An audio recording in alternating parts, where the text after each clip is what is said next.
জমজমের পানিতে 2টি দোয়া পড়ে সন্তানকে খাওয়ান, আপনার সন্তানের মেধাশক্তি আল্লাহ রাব্বুল আলামিন প্রখর থেকে প্রখর করে দিবেন। এই জমজমের পানি সাধারণ কোনো পানি নয়। ইবনে হাজার আসকালানী রাহিমাহুল্লাহ একদা জমজমের পানি খেয়েছিলেন এই নিয়তে যাতে তার স্মৃতিশক্তি হাফেজ শামসুদ্দিন জাহাবির পর্যায়ে পৌঁছে যায়।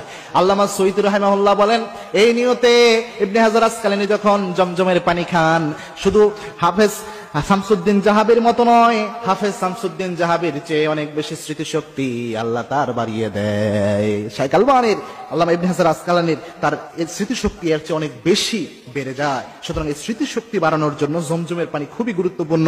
এবং কি আল্লাহর হাবিব সাল্লাল্লাহু আলাইহি ওয়াসাল্লাম জমজমের পানির ব্যাপারে বিশ্বনবী জানিয়েছেন, মা উ জমজম লিমা শুরিবালা, জমজমের পানি যে নিয়তে পান করা হয় সেই নিয়ত আল্লাহ রাব্বুল আলামিন অ্যাকসেপ্ট করে নেয়, কবুল করে নেয়। যাদের সন্তান তেমন বেশি মেধা শক্তি সম্পন্ন নয়, আপনারা চেষ্টা করবেন জমজমের পানির মধ্যে 2টি দোয়া পড়ে ফু দিয়ে তাদেরকে খাওয়ানোর জন্য।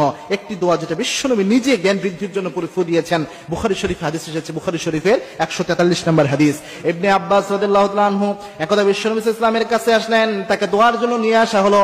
আল্লাহর হাবিব সাল্লাল্লাহু আলাইহি ওয়াসাল্লাম ইবনে আব্বাসের মাথায় হাত দিয়ে দোয়া পড়লেন, আল্লাহুম্মা ফাক্কিহু ফিদ্দীন, আল্লাহুম্মা ফাক্কিহু ফিদ্দীন। অন্য বর্ণে এসেছে আল্লিমহু তাওয়িল। এই দোয়া পড়ে বিশ্বনবী সাল্লাল্লাহু আলাইহি ওয়াসাল্লাম তার মাথায় ফু দিলেন। আপনি যদি শুধু জমজমের পানিতে আল্লাহুম্মা ফাক্কিহু ফিদ্দীন এই দোয়াটুকু পরে ফু দিয়ে আপনার সন্তানকে খাওয়াতে পারেন, আপনার সন্তানের মেধা শক্তি 100% আল্লাহ রাব্বুল আলামিন বাড়িয়ে দিবেন। 2 নাম্বার হচ্ছে মূসা আলাইহিস সালাম যে দোয়াটা করেছিলেন তার মেধাকে বাড়ানোর জন্য, যেটা সূরা তোহায় 114 নম্বর আয়াতে আল্লাহ রাব্বুল আলামিন উল্লেখ করে দিয়েছেন। আল্লাহ রাব্বুল আলামিনের কাছে মূসা ইসলাম দোয়া করেন, রব্বি জিদনি ইলমা। এই দোয়াটা যদি আপনি করতে পারেন, বিশ্বনবী জানিয়েছেন আপনার জ্ঞানকে আল্লাহ বাড়িয়ে দিবেন। আপনার জ্ঞান বৃদ্ধির জন্য এই দোয়াটা অনেক বেশি কার্যকরী। এবং জমজমের পানির সাথে খাবেন। এবং কি আল্লাহর হাবিব সাল্লাল্লাহু আলাইহি ওয়াসাল্লাম সব পানি বসে খেতেন, কিন্তু জমজমের পানি আল্লাহর হাবিব সাল্লাল্লাহু আলাইহি ওয়াসাল্লাম দাঁড়িয়ে খেতেন।